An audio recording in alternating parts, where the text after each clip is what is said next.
and leaving my parents again for hopefully the last time this year again. Why do I feel like I've been here before? You know, you said you read the comments.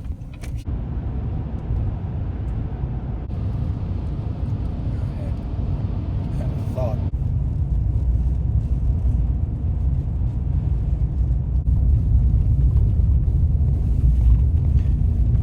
Didn't I come off trail in a heat wave?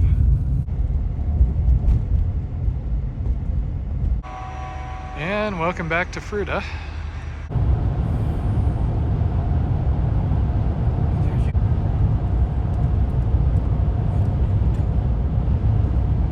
And after way too long, I am back.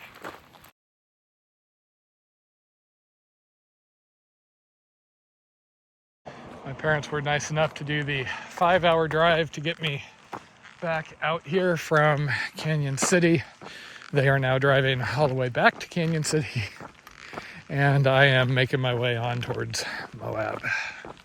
You might notice conditions have changed out here a little bit. That's the La Salle Mountains, I believe.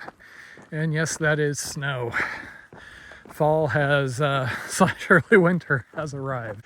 For once, that actually worked out in my favor, considering it was 90 some degrees when I got picked up. Unseasonably warm, way warmer than it's supposed to be this time of year. But there you go. There was a big storm for the last 3 days. That was partially why I waited to come back Monday instead of a few days ago. I also had to wrap up a couple of things at my parents'. I am really bummed about this whole hiccup, but what can you do? I'm just trying to ignore the fact that basically I should have been most of the way through Utah right about now. But ribs doing better, feet are what they are, and I have 5 more weeks to look forward to before Blondie comes and finds me. The only plus side of this whole thing is my parents didn't have to drive out to Moab and spend money on a hotel to swap my phone and the other things I needed. I just took care of everything while I was back in Canyon City. I had worn out another one of these shirts, so I have one that may actually not fade. You see the topo lines. Swapped the phone, swapped some basic gear, swapped one of my batteries. I felt really sad having to drive back into Colorado to get back to my parents. I really wanted to be done with that state. But that's okay. It is what it is.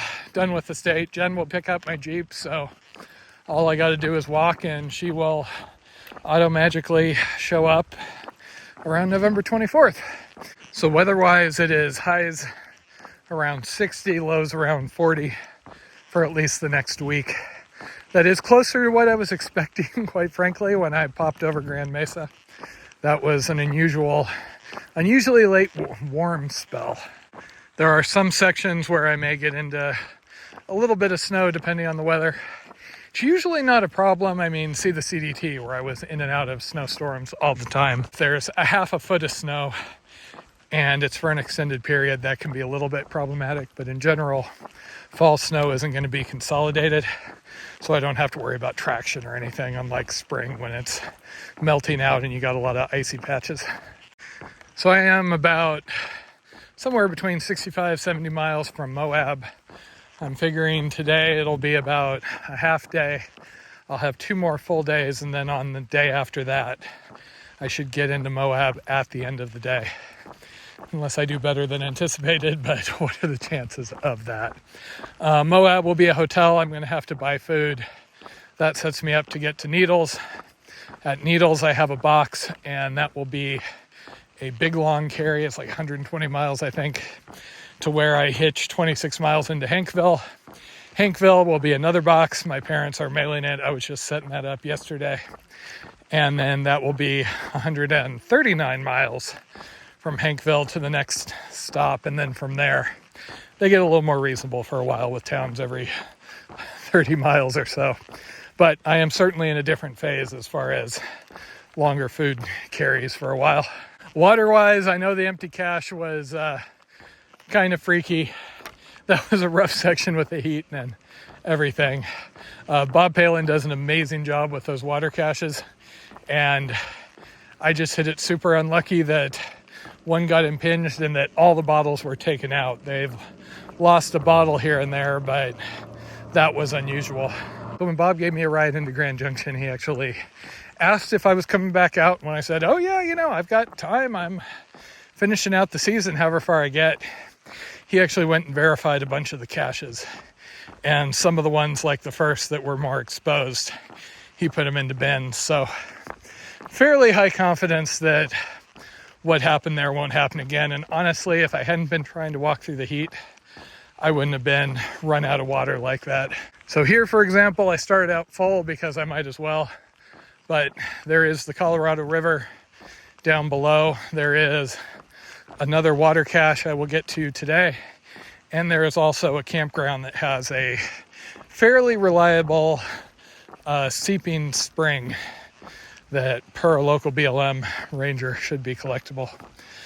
But in general, I'm just planning to jump cache to cache with one or two springs or reliable water sources I may be filtering out of.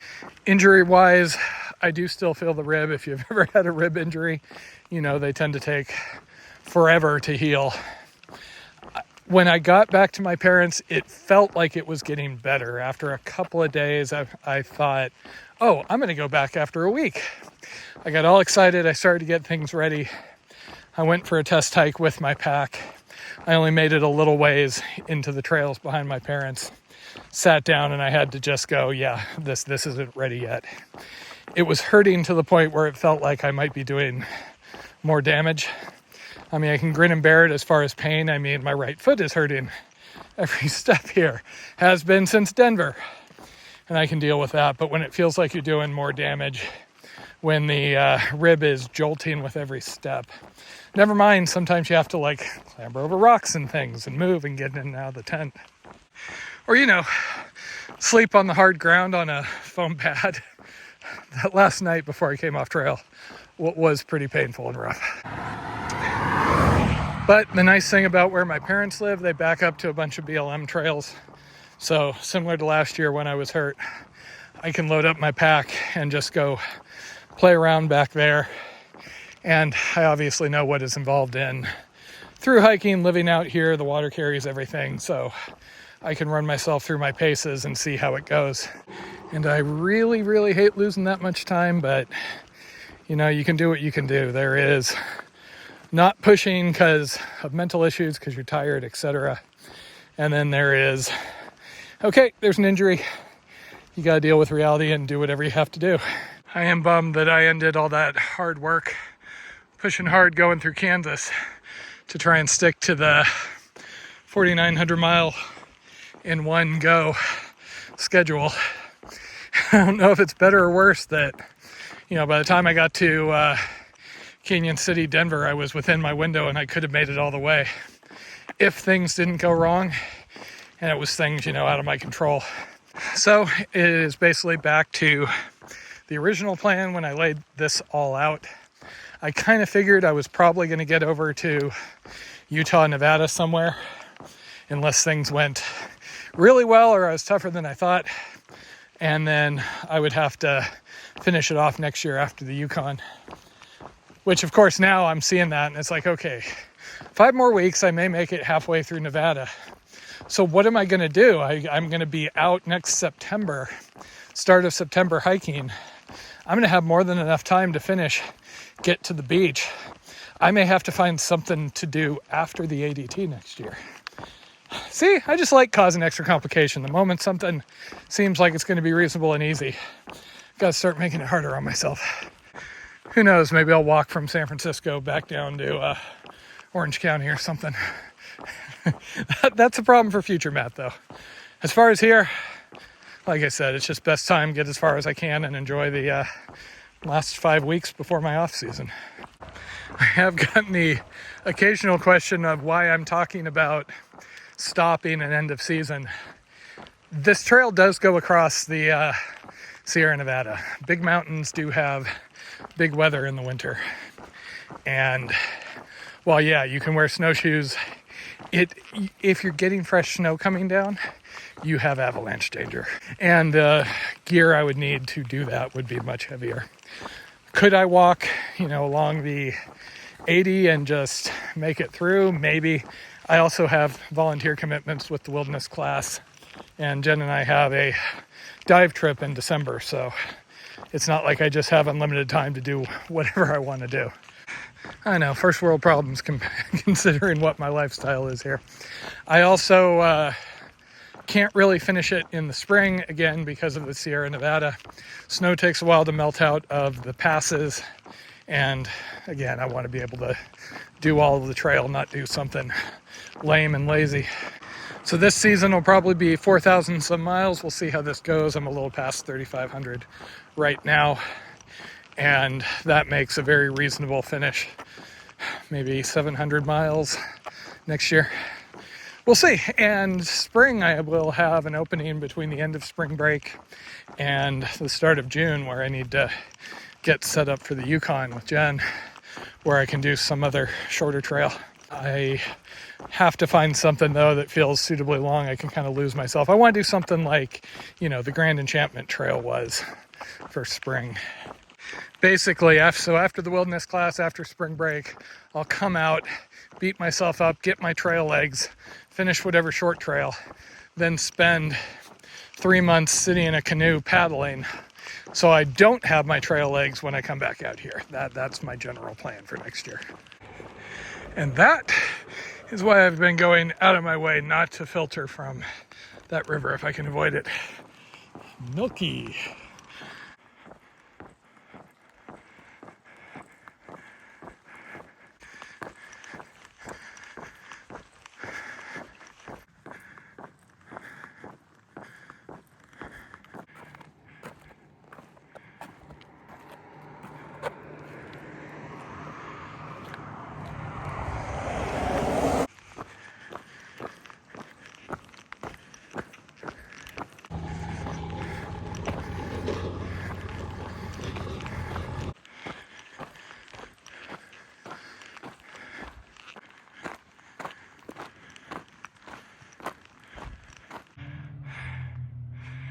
Ribs doing okay, but feet could be better as usual.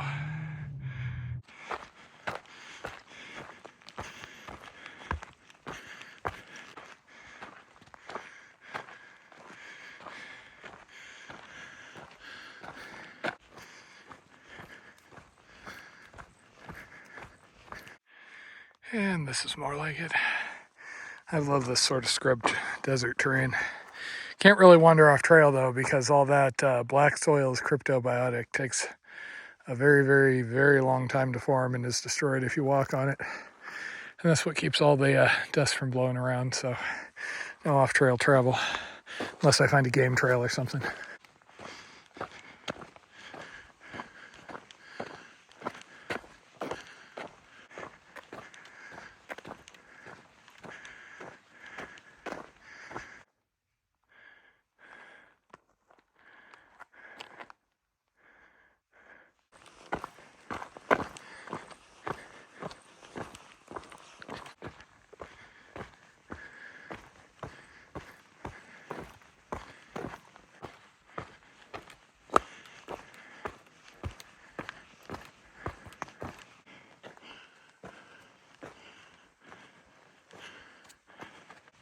So this is really pretty, and I do not want it to get dark, so I can't appreciate it. But I need to get to a water cache. I did actually find some standing pools back there. I could have maybe filtered, but flowing water, yes, stagnant water when I have a cache up ahead. We'll see if I regret that again, huh?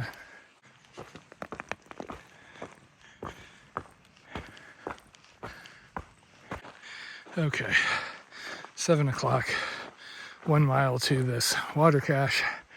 I have about 1.5 liters on me right now. So I technically could stop, but there is apparently a campsite right by the cache. So that is my plan. The next cache tomorrow is 20 miles, though there is a campground that has a spring along the way. I'm just acting more gun shy about water than I need because mentally I'm still, back in the days where it was 90 degrees out here. It is nice and remote though, other than a couple of ATVers a few hours ago. Been just me since I left the road. Okay, I finally had to give up and get my headlamp out. Yeah, thank you, Bob. And okay, home sweet home for the night. I'm camped out back behind the water cache. So I'll drink a bunch in the morning and then I can set out and try and knock out this 20-mile thing, assuming my feet will hold up. Home sweet home.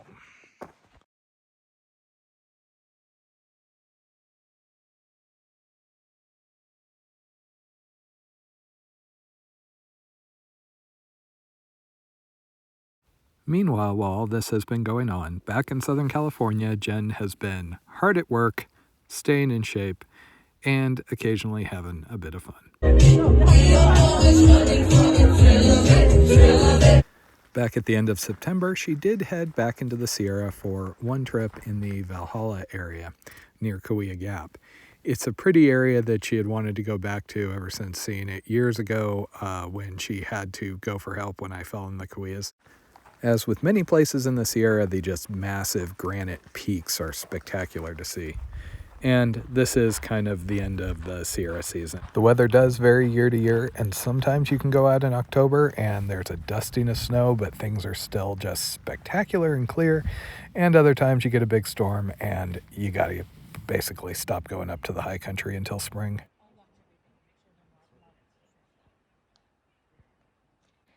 Home sweet home for the night.